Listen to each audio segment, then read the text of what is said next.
every connection that we have starts somewhere. And that nugget is the beginning of a tiny connection. And my attitude was, in order for you to grow your life, investing time, energy, joy, and heart into connecting, however you do that, is going to be the best spent energy of your day.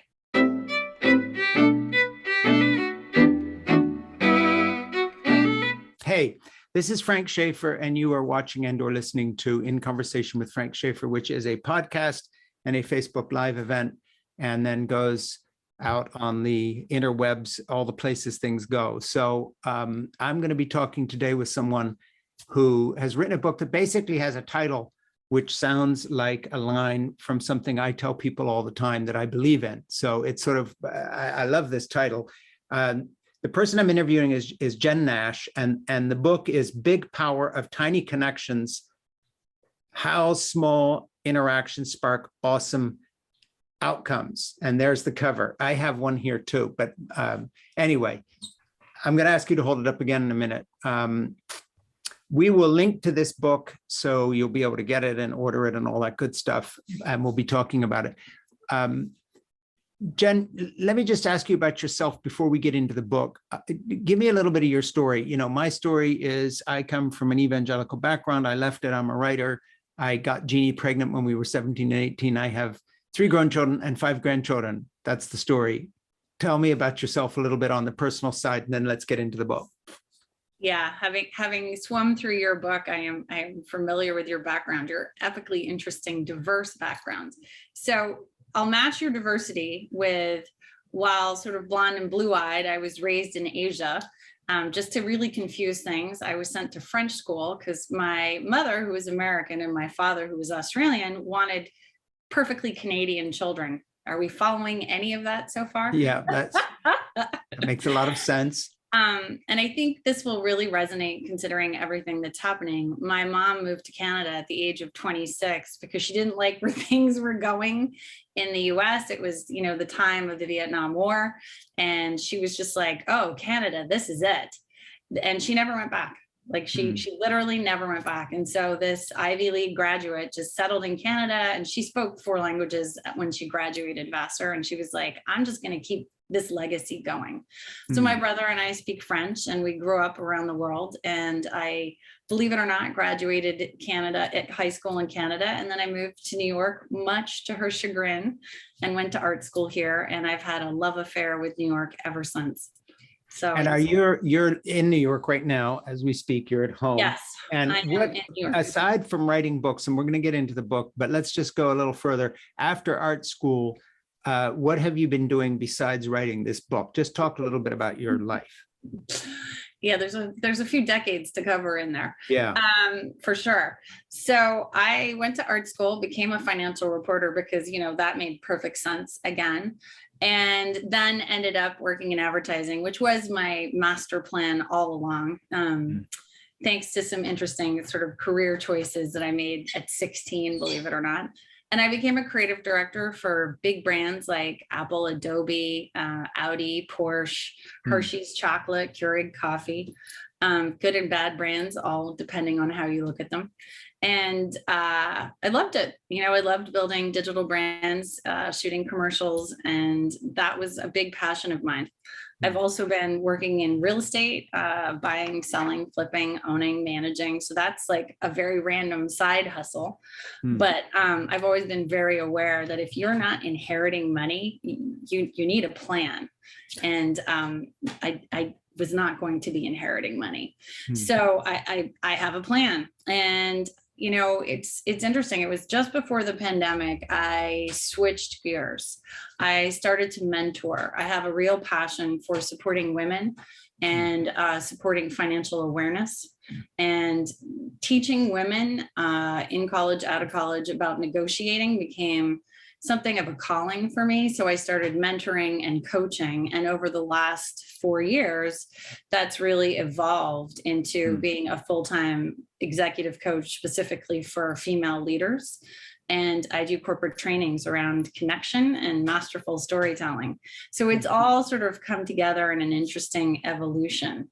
And the book the book only got born I wrote the first pass at the very end of 2020 in a 6-week speed path, which I'm sure you're very familiar with. And then my developmental editor, sorry, I just totally spaced on that. She laughed when she read it. She's like, this is just a charming book, but no one needs to read it. And then, she came back to me. She said, if you're willing to completely restructure, take a look at different sections in a new way, I think you have something here. And so I rewrote the book in another 6-week pass and finished it at the beginning of last year. And then I went through a bunch of personal changes. So I didn't actually publish it until January of this year. So I spent the end of last year doing all the editing and working with an editor and then actually getting it born. As you know, it takes time. Does the book, what's the overlap between the book and some of the coaching you're doing on the corporate level? Let's just talk about that for a minute, and then we'll get into the book itself. There's a little bit of overlap in terms of I run a corporate training called Connected Culture and a Disconnected Workplace. And so that's actually part training, part group coaching, because at the end of the day, if people just sit in rooms and knowledge gets tossed at them, we absorb about 10 or 20%. If we're not actively engaged and participating, that money is just poor corporate money flying out the door. So all my trainings are very hands-on, experimental, involving I didn't mean experimental, I meant experiential. Sure. So that you can take it in and feel it, kinesiology speaking, kinetically speaking. I'll get my words straight today. But so there's overlap, but not tons of it. The book was really meant to be, how do you connect with the world around you if you don't necessarily look at the world around you from a connective viewpoint? How can you turn every tiny little interaction into a potential moment of, oh, cool. And I truly approach it. And some of the college speaking, and I know you're very familiar with college speaking, some of the college speaking that I do, I like to start with the idea that every person you meet has a potential to change your life, and you have the potential to change theirs. So what if you stepped into your life at every turn with that attitude? Like, what does your conversation with the librarian look like? What does your conversation with the barista look like? Or the person next to you on the bus or at dinner when you don't know anybody? A lot of this is post-COVID, pre-COVID, but I think there were also chapters on how do you connect online without ever knowing anyone. It's absolutely possible. I know people's lives who've been changed by people they've never met. Yeah, it's interesting. Let's just dive in on the connection front for a minute. I'm going to be 70 in August, and so I've seen a huge evolution in the way people connect or don't connect. Basically the world I come from, there were not dating apps. I met Jeannie because we both wanted to listen to Abbey Road, and I had the album when she was traveling. When I walk my dog in the morning, it would be absolutely unthinkable for me to put in earbuds and listen to something else, because then I wouldn't hear my neighbor saying from across the street, "Hi, Frank, how you doing?" And the conversations would never start. It's funny, maybe this is just some crazy old guy talking, but I have never in my life been in a period of history where the people around me are less apt to connect than they are today. And a lot of it is because, of course, people are looking down at their cell phones or just afraid of people around them.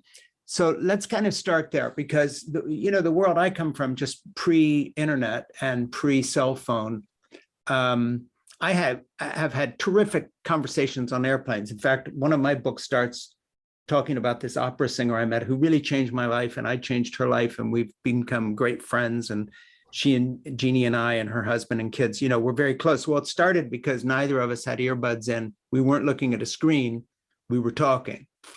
So what is your observation in terms of a snapshot of social skills right now with both younger or older people? Age is not the question here.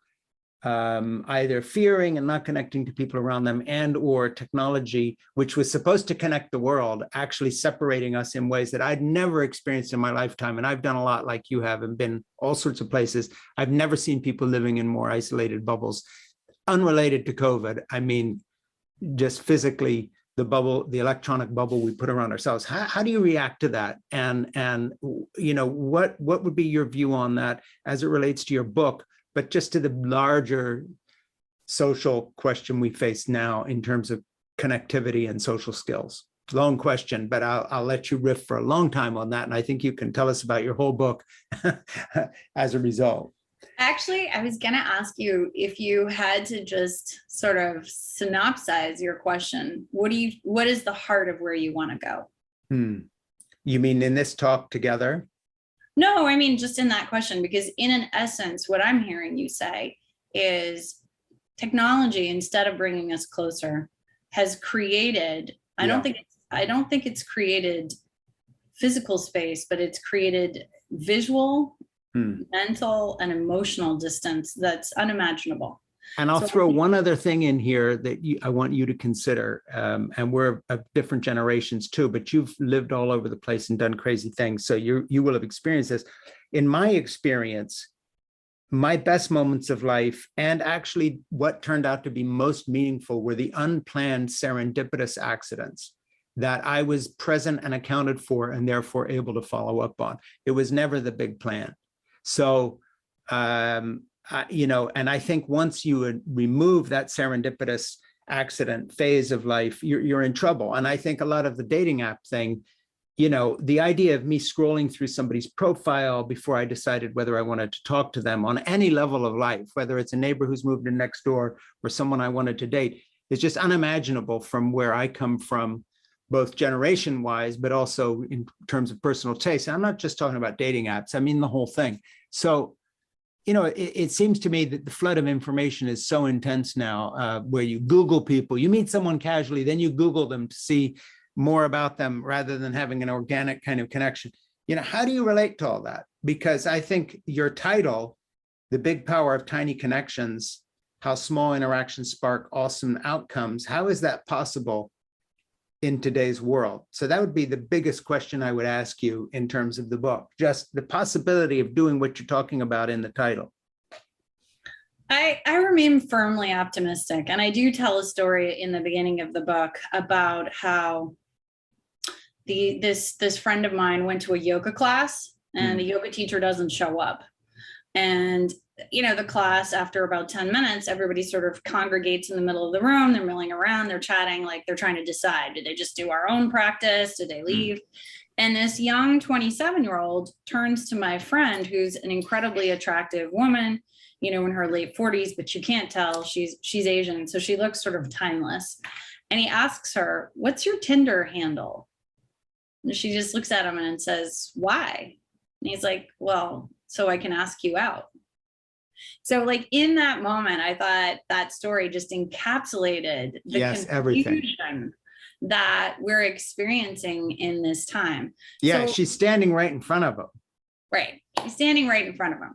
But to your point, he's never asked a girl out without an intermediary. He's always had a cell phone and the texting and the DMing and sliding into someone's TikTok, Instagram DM, right? So it's their world. And on one level, I think you and I can sit back and say, oh my gosh, they're missing out. But I think it's the evolution. And there will be some kind of a shift because they know they're missing out. They are hungry, they are anxious, they are panicked, they are on anxiety meds. And I mean, I have lots of theories around that, but I think it's honestly incredibly sad that so many people between the ages of 18 and 40 are on anxiety meds, and it's completely normal. And there's a ton of data about how it's all related to cell phone usage and largely to social media platforms. But it seems to me, just to jump in there for a minute, and this is way off subject in a way, but I'm so interested in your views because, you seem to really thought about all this. One of the accidents of history is how do you ever put anything back in the box once it's out? And so we all are saying the same things about cell phones, and the people who have grown up on them and who are totally just staring at the screen, asking for a cell phone connection when the person standing in front of you, they would understand the irony of that. They all know what the numbers on loneliness and all the rest of it are. but it seems that we're absolutely incapable of modifying our behavior and or just saying, hey, this is ridiculous. Let's forget this and find some other way to be. You know, we lament the same things and everybody sort of agrees on the lament.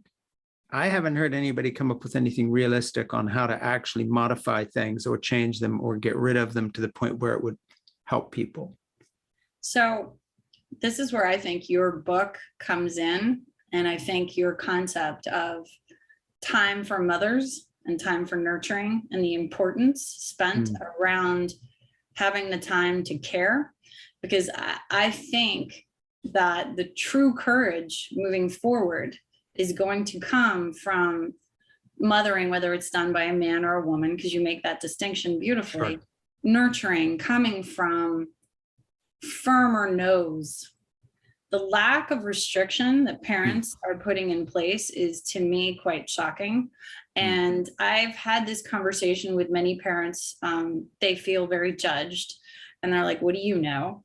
At the end of the day, I don't know anything. Their child is their child. But I have spoken to parents, many parents who've pulled their daughters. Primarily, it does seem to affect young women more, probably because social media women are just more community oriented.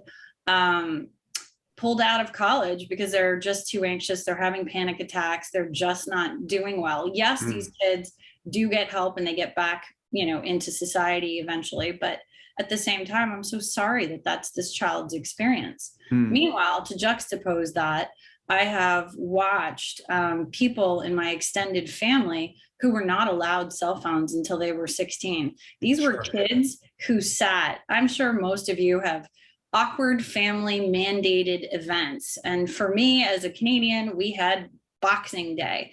So there was always an awkward Boxing Day. And from literally noon to 10 o'clock, these children sat in the living room or they played games or like they were engaged quietly or other. And I remember being like on about the 6th year when they were fully all like teens, tweens, or like early, like 11. I was like, how is this possible? I don't see this anywhere but here. And, you know, their mother insisted it was because they didn't have a cell phone. So they didn't know any other way. And these kids are still kind, relatable, open. I think most kids are fine-ish. It's just, to your point, they are missing out. And eventually you start to wonder, is TSA a godsend? Because you're not allowed to have a cell phone out. You're not allowed to have earbuds. All of a sudden, is standing in line waiting to get through security a moment of exciting opportunity? Yeah. Hey, let's back up here a minute. Let me reintroduce you. You're listening to and or watching In Conversation with Frank Schaeffer, which is a podcast that I do. And today I'm talking with Jen Nash, who has written this book, The Big Power of Tiny Connections, How Small Interactions Spark Awesome Outcomes. So Jen, hold that book up again now. Let's do it right. There's our high-tech cut to the book. We get the author to hold it up. There's the cover. We are going to have links to the book so you can get it. Now, I want you to look down at that book and take us through. Tell me what's in the book in chapter by chapter. You know, give us the outline, the thumbnail sketch here, and tell us what the content is and how people can apply it so that I can start asking you some questions as you see your own book rather than me describing it. Sure. So, I mean, interestingly enough, what I actually wanted to put a whole section in around cell phones and technology, creating that loss of connection. My developmental editor was staunchly against it because she said it removed agency from us as humans. At the end of the day, we are choosing to put that block up, right? So we can't blame cell phones for putting the block up for us, because it's our choice to pick it up, our choice to sleep with it next to our pillows, you know, all of these things. So the very first chapter is called Tiny Connections, Made to Be, Not Meant to Be. And it's about having agency. It's about showing up in your own life and having those magic moments. And I actually tell the story about, I call him Yoga Boy, you know, about the Yoga Boy, you know, asking for a Tinder handle. And then chapter 2 is I don't need more friends and other lies we tell ourselves. And similarly to your book, where you dive into interesting data I talk about how loneliness is so crushing that most people don't realize this, but loneliness is equivalent to having, the same kind of blood levels as an obese person, smoking 15 cigarettes a day and having all sorts of other like heart related problems. Loneliness is physically manifested, and there's a whole movement among doctors that this actually needs to be one of the questions and criteria that older people are checked in on for, because it kills us faster. And so then I have this whole fun sort of series of chapters. And the really great thing about this book, if I may say so myself, is every chapter 1 through 10 has a tiny little bit of, like, at the end of the chapter, it says, what's the point? So if you're in a rush and you just want to read 2 or 3 sentences, I sum up the entire chapter and just snapshot it for you. And the other fun thing is this book does not need to be read in order. It's a series of interesting insights, it's wisdom, it's how to, all around different topics. So the primary part 1 of the book is called, Hoping for Connection. Part 2 is called Tiny Connections Will ... And each chapter, it's like tiny connections will make you more interesting at parties. Tiny connections will help you get a better job. So people can really self-select what's calling them. I help you, become a better person, make your life more exciting, turn you into a super connector. There's even a chapter called Tiny Connections Will Get You Laid, which I think in the evangelical community will get this book unbought. Yes, maybe, but that's a good chapter head. I like that when I ran into it myself. Hey, let me ask you a question to go back. Let's define tiny connections, because you do in the book, but I just want you to either pull a sentence from the book out and or define that, because I have a good idea of what you mean and you give good examples, but let's talk about what a tiny connection is. And then let's talk about the opposite, as opposed to what? As opposed to a big connection. Give me a handle on that. Well, I think the idea was every connection that we have starts somewhere, and that nugget is the beginning of a tiny connection. And my attitude was, in order for you to grow your life, investing time, energy, joy, and heart into connecting, however you do that, is going to be the best spent energy of your day. And so my idea was tiny connections can be the casual conversation on the plane that changes your life. Right. And I have one of those stories, and I actually reached back out to him, 11 years later. And I said, I'm putting your story in a book. Is that okay? And I want to get my facts right, because he had a very complicated life, and he, corrected my facts and said he remembered the conversation as well. So then the question becomes, was that a tiny connection? But you know what? It started as me offering a stranger half my orange on a plane, something that no one does, right? You don't offer food to strangers, except I know that you were raised the same time my mom was raised. Well, you'd be a little younger, but you absolutely offer foods to strangers. Like, back in the 30s and 40s, don't eat in public unless you brought enough to share was a very common adage. And if you go to Africa or other interesting countries in the Middle East and even in Asia, you're traveling and you pull some food out, people will expect that you're going to share, and they'll share with you. It's lovely. So for me, tiny connections was also a way of having this seem achievable. I didn't want, nobody's going to read a book called Go Out and Make the Greatest Connection of Your Life. That sounds heavy. I wanted it to be joyful and fun and a very snappy read. And so much of the book is filled with stories, not just my own, but I interviewed a lot of different people who had these moments that really changed their lives. Maybe they got, invited to move from Australia to New York randomly upon dancing with somebody at a party. Maybe they met someone on Instagram, and that person's advice literally transformed their life, 360 degrees within a year. These types of connections happen, but to your point, you have to be present. You have to be engaged, and whether you're engaged on your phone and whatever, as opposed to just mindlessly not being present. I think that's what I'm asking for. I'm asking that people look at these connections in a different way. And also, how do you show up when you want to get a better job? Well, you don't show up asking for a better job. You try and connect with people as humans. And I think a lot of people don't know how to do that. I have mentees who ask me all the time, well, what's the first email look like? They have no idea how to follow up. Yeah. I'm like, well, what'd you talk about? We talked about our cats. Great. Yeah. That is an awesome way to follow up. Another cat video. That's an email that person's opening. But I think that they don't think it through. And this book, one of the comments that I get regularly is, I just love how granular you got with some of the tips. Yeah. So let me just hold the book up again. And I just am going to urge people to order it by connecting through us. Speaking of little tiny connections, here's a nice big one.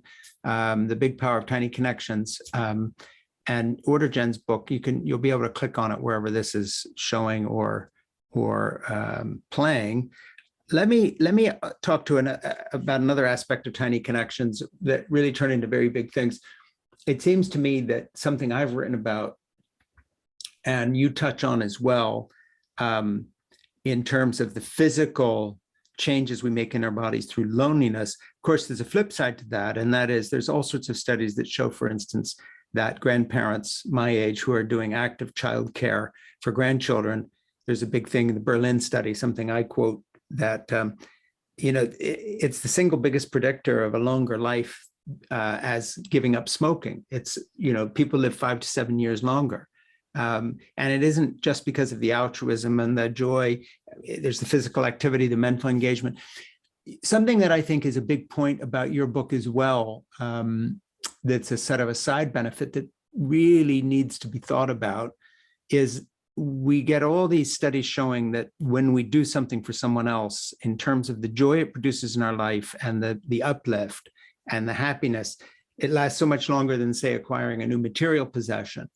And it seems to me that the serendipitous tiny connections are the place where we have the most opportunity to do something good for someone.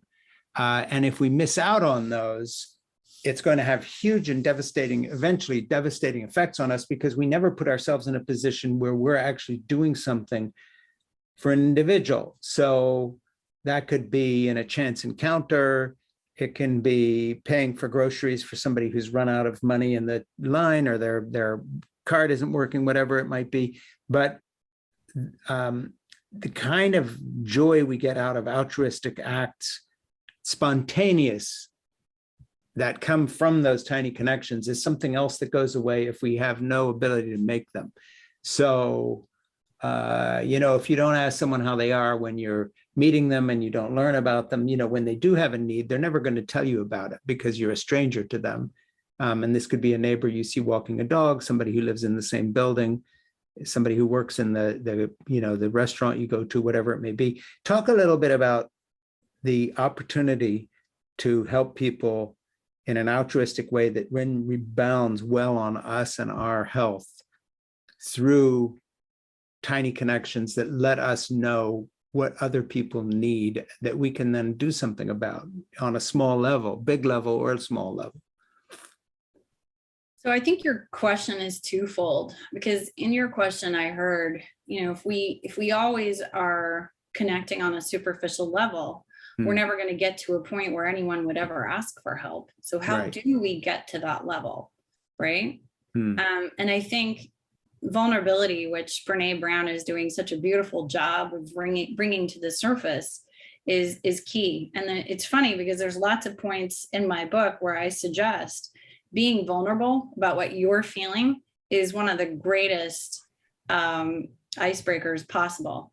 You're at an awkward event, whether it's personal or business, and you don't know anybody, or the two people that just went to the bathroom. What do?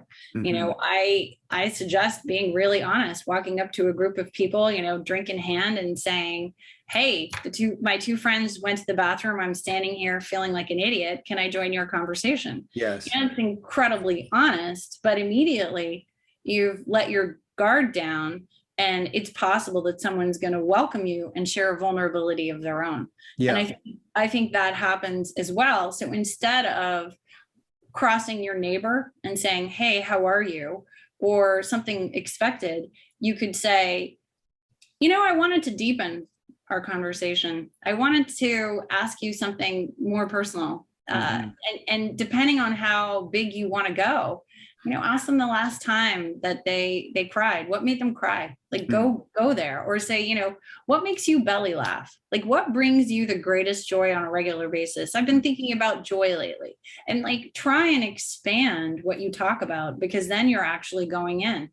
And be ready to share whatever you're asking for yourself as well. You can't walk up to someone that for a couple of years and be like, what makes you cry? And then not share what makes you cry. And I think that the world needs that. The world wants people to reach out and connect. And I think even the groceries is lovely, and buying the stranger behind you in Starbucks, their coffee as you're in the drive-through line, that's all lovely. But I think we often miss opportunities to support people we know better. When someone asks potentially about a job or someone at a company, we might just slough it off, as opposed to taking the 10 minutes to find out, what do you need? Who's the introduction I can make? What will facilitate you getting what you need? And I often look at it as like, how would I want to be treated? Like, if I needed something, I would really appreciate if someone would just try a little for me. Well, tell me a little bit about the connection between the book and, of course, we've been in the COVID phase and so forth, and you've done speaking. Are you back out in person? Are you doing stuff online? What does your day consist of in terms of the kind of connections you're making with other people right now, just physically? I am very excited to say that I am being invited to speak in person, which actually fills me with joy. I just did a 25-person training for the 5th largest television cable provider. So that kind of day is a pretty awesome day, in my opinion. And that actually filled a week because it's one-on-one training, and we split it up actually in an interesting way. Because of COVID, all these people, so I do Masterful Storytelling, which is basically, how do you take your presentation skills to the next level? If you want to enroll whoever you're pitching or upsell or connect better with your audience and create audience-centered content, you need stories, because stories move our brains from left brain to right brain. And so I support companies, train their employees. And it's so fun to do that. But now, to your point, COVID's come in and a lot of people don't want to work on site. So it's interesting. Now my training's 50-50 on site, in person, and they'll deliver presentations, in the coaching sessions with me. But then we'll also do Zoom coaching, right? So that I can see how they're showing up digitally. I guess that would be digitally. Yeah, digitally. And so it's interesting how it's changed what I do. So it's absolutely a hybrid, I mean, I feel like, do you travel less? Because I know you've always spoken a great deal, and you did mention in your book that Lucy was very excited to have you home during COVID. But do you find that your travel schedule now is 50-50 because A, they don't want to pay to fly you, you don't want to pay to fly, and B, you can do a great job on Zoom? Well, I've even found that some of the media stuff I've done, in the good old days, when I did some commentary for somebody like MSNBC, they would send a car, and I would always, in the back of my head, say, wow, I wish I could just call somebody and say, hey, I'll drive myself. Give me the $250 you're spending, because you're not paying me for this. I'm coming in and doing free commentary for you. But and I'm glad my book's getting a plug, but hey, I'll drive myself. But it was their policy. Well, guess what? They started doing everything on Zoom. And now I've noticed that half of them are like, hey, they're saving the money. Everybody's used to seeing it on Zoom now. We all got better setups than we used to have. And so, the in-person stuff in a studio has kind of gone away a lot. But in terms of speaking gigs, a lot of the bookstore stuff I've done I don't think is ever coming back. It's almost the same phenomena that's had it happen to movie screenings in theaters. Yes, there are still some big blockbusters that get released to screens, but more and more and more, the rest of us are streaming, and we expect to do that. So I think it's in flux, but I really do think the in-person stuff is going to become the exception, and the rule is going to be, what we're doing here today. And I'm not particularly happy about that, but I do think that's the way it's going to be in the future. Let me shift gears here for a minute. In my podcast, In Conversation with Frank Schaeffer, I talk to a lot of women at different stages of their lives, a lot of women in different professions, a lot of people, doing all sorts of different things on an executive level, and then dealing with parenthood and all kinds of wonderful conversations. There was a time when you could, especially women in business relationships, trying to work with all kinds of people, steered away from politics or religion or whatever that might be divisive, because they still want to have that account with Pepsi, and the person they're dealing with may have been, voting for Trump or voting for Biden, and they don't want to get into it. But I don't think politics is escapable now. We're in the era when Roe has just been rescinded, and we have a court majority of Republicans who are very much beholden to the evangelical world I came from. How are you balancing that in your own work? Because it seems to me that the idea that somehow, politics can't intrude or hurt my business or whatever, this is going to go away now. And I don't think it can be avoided. So in terms of pitching your own book, which is not about that subject, it would seem to me a lot of discussion will eventually stray into the political realm, or the realm of culture, conflict of culture war, this kind of stuff.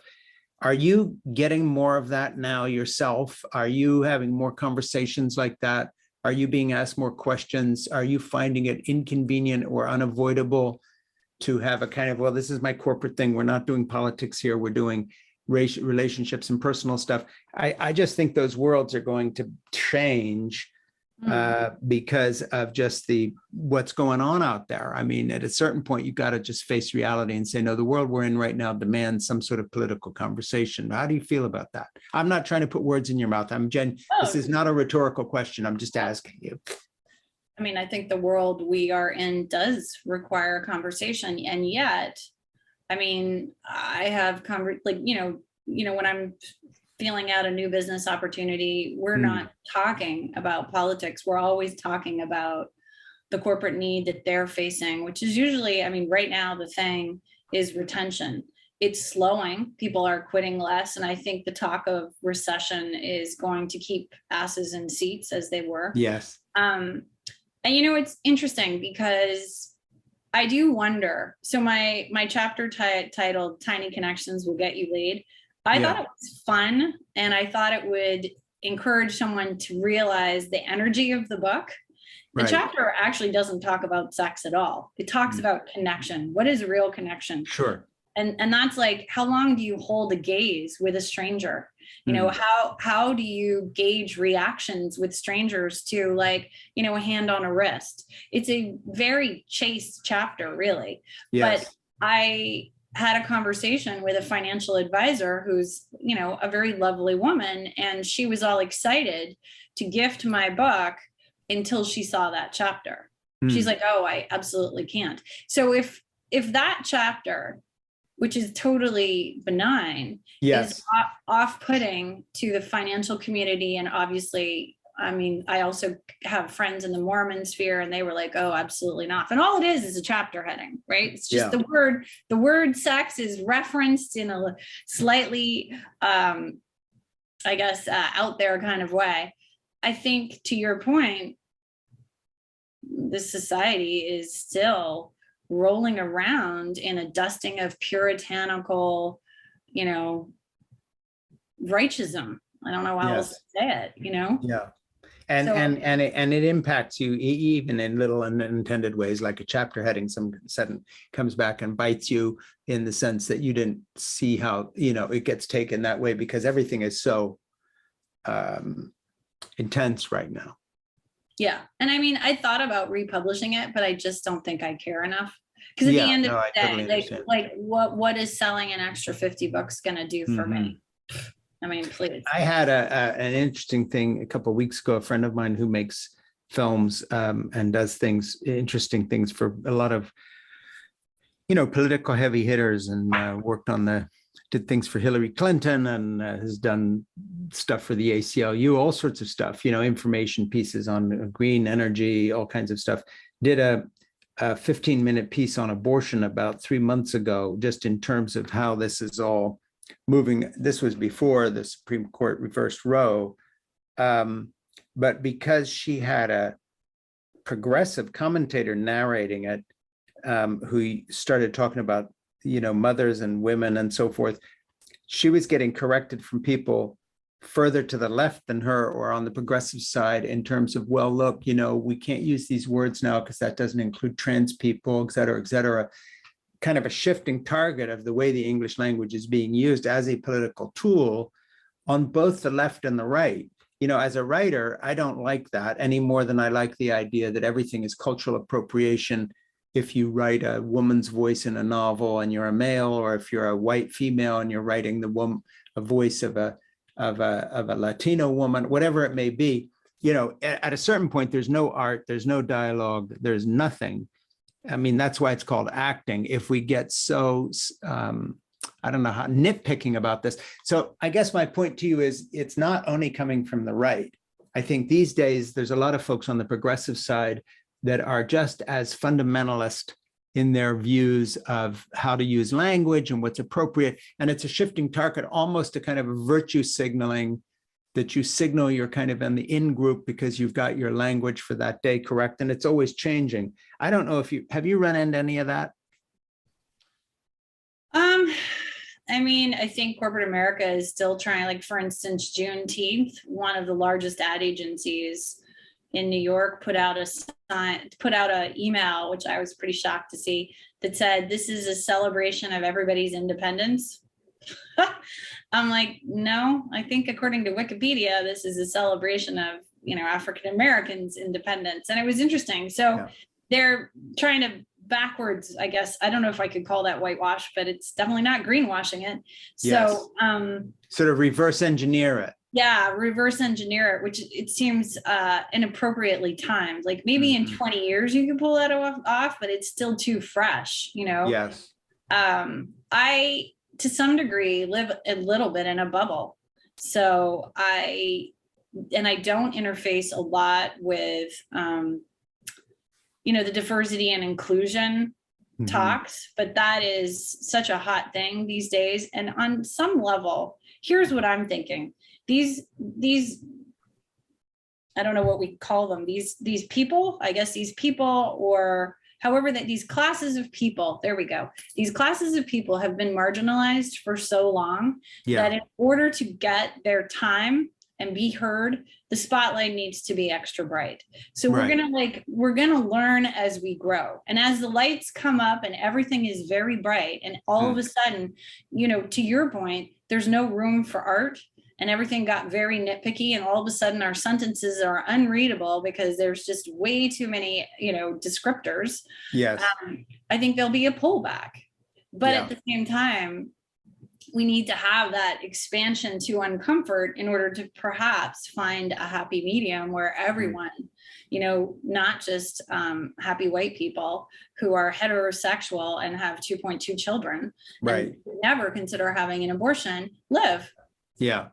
No, I think that's a really well-made point.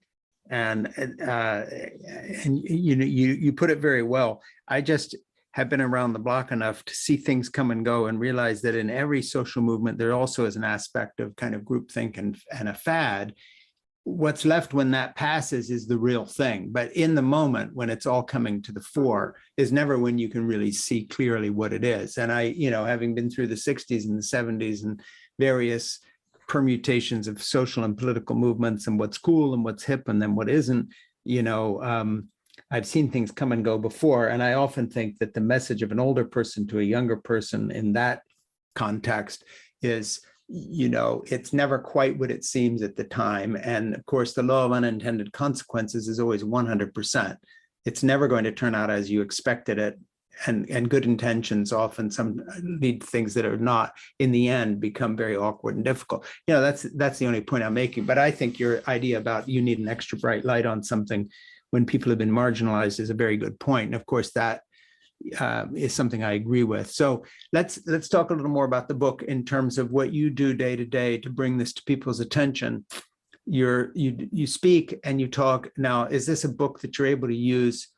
When you give a talk, are some of those talks geared to dealing with some of this material, or is the coaching on the corporate side I asked you before whether they connect, but I'm asking you if you're finding venues in which the big power of tiny connections, how small interactions spark awesome outcomes. Are you able to use that practically as part of other things you were doing, or is the book kind of in its own zone?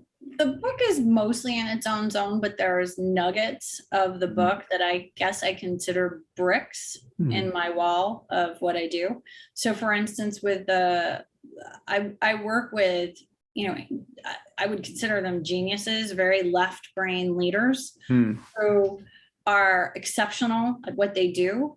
But the problem is when you take them out of the office and then you create Sputniks of geniuses all over the country and the world, how did those people solidify the team that they're building around them? How did they create a sense of connection?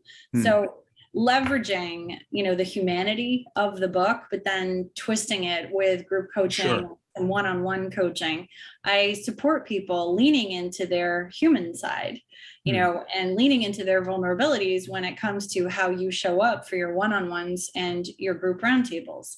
And I think at the end of the day, it's a challenge because geniuses are always right. And there's very little room for improvement. Yes. But at the same time, when you're struggling to keep employees, or, the best people walk away, or you're not getting the growth and the momentum that you wanted from a team, I think it becomes a little less easy to not wonder, is it part of what I'm doing? And, I think there's powerful statistics around happiness leading to productivity. And one of my favorite stats, which is not in the book, is 61% of people with 5 to 7 friends at a company don't take a higher paying offer. So they love their job because they love their team. They love their friends. And they're happy. But the thing is when it becomes all about money, we lose. So it's interesting to me, the companies that don't, they're saying, oh, we're going to have cutbacks. They're not spending on the soft stuff. They're not going to do team engagements. They're missing out because without the expense of the corporate offices, because so many companies have been able to spend less.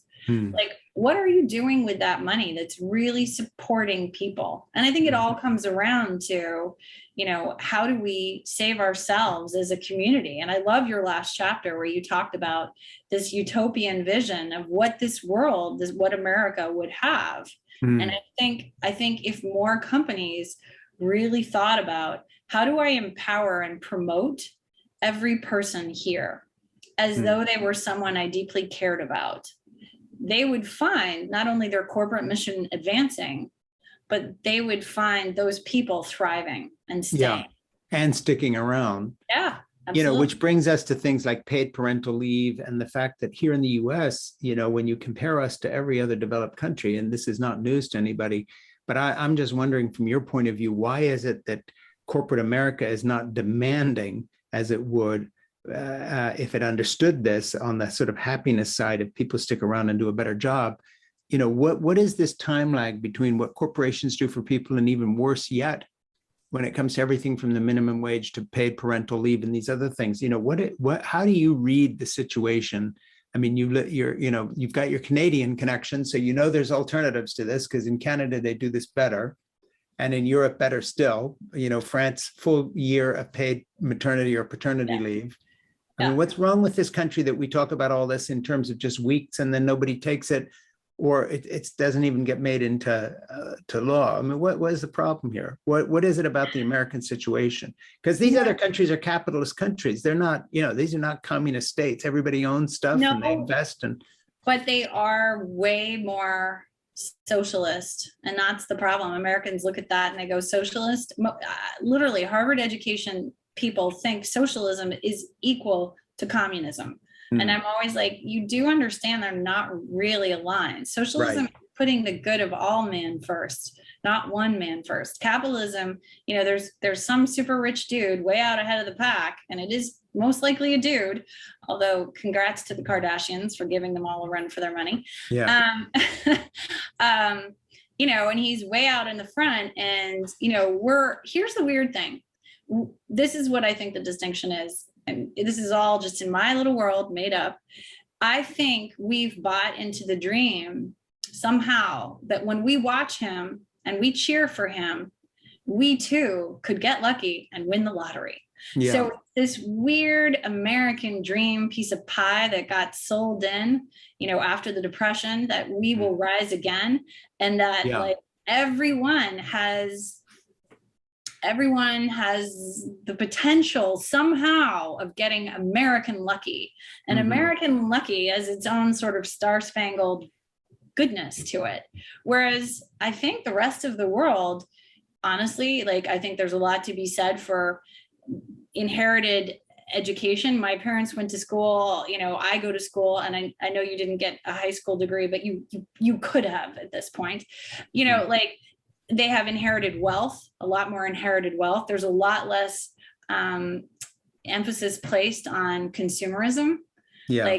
Like they don't go out and buy a new car every couple of years. That car gets passed down. It's a different way of living, and they value, quality over quantity. I mean, I think also the fact that 72% of Americans don't have passports really supports blinders. Like, I think if Americans could go to France and walk through a grocery store, I love grocery stores in foreign countries. They would be overwhelmed by all the cheese and the whipped cream products and the mousses. There's like 19 different kinds of chocolate mousse, and that's just dark chocolate. But then they would see the prices of meat. Like a small piece of meat in Europe is like $10, right? Where it's like $5.64 here in New York, and I'm whatever. But like, they would realize, oh, that's interesting. That's expensive. And it would actually potentially start a dialogue. Why is your meat so expensive? And that just that kind of dialogue changes how we see ecology of humanity. Yeah, or just ride a train on a transportation system that really works. And it's comfortable and clean. Yes. Yeah. With cushy seats. Yeah, I hear. Yeah, go ahead. No, I was going to say, like, do you have a vision for what we could be doing in the next 5 to 10 years that's going to shift this country into curiosity?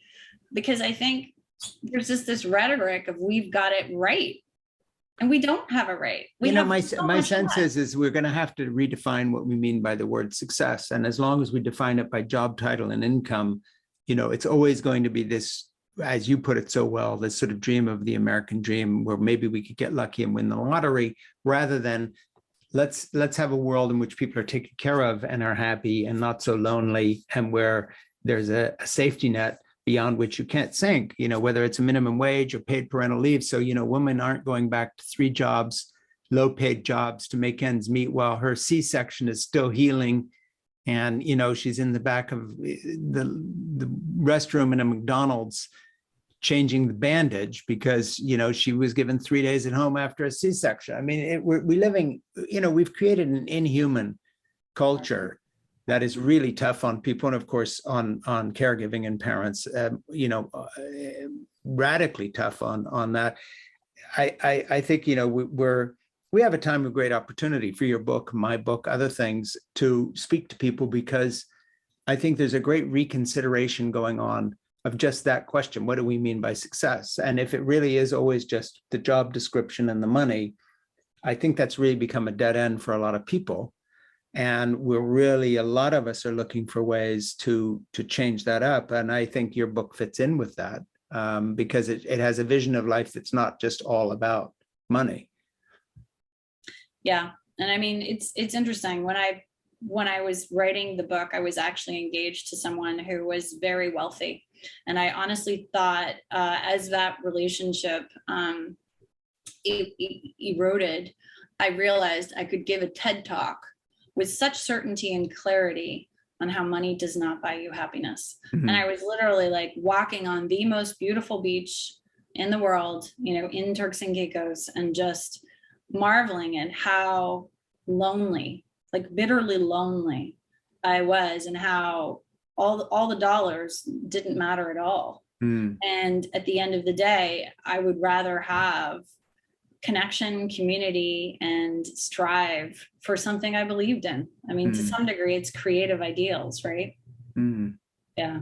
And I know you mirror that, Mr. I'm out building things with my grandson. That's awesome. Yeah. So let's wrap this up here and then make sure everybody knows, once again, hold the book up, how we can get in touch with you.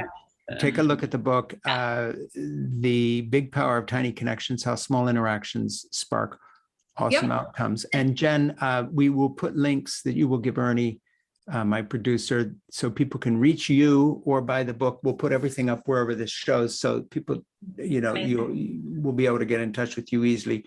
In this talk together, was there anything that we didn't cover that you wanted to talk about that you'd like to mention before we wrap this up? No, I think if anybody wants to reach out, you can see my name is Jen Nash, and I have a little .com, so it's very easy to find me. I'm Jen. Well, we're gonna put links to everything. And all right, so this is have links, so I'm good. In Conversation with Frank Schaeffer, we've been talking with Jen Nash, and my new book is Fall in Love, Have Children, Stay Put, Save the Planet, Be Happy. There's a real overlap with what Jen has been writing about, because it's all about connection and the quality of relationships in our lives, defining who we are far ahead of every other aspect of our lives. That's where joy is found. And Jen and I are very much on the same page on that. So Jen, this has been really good. Thank you so much. And I wish you well. Please stay in touch with me, and let's talk again. Thank you. Just like that. Thank you, Frank. Great questions. Take care. Thanks a lot.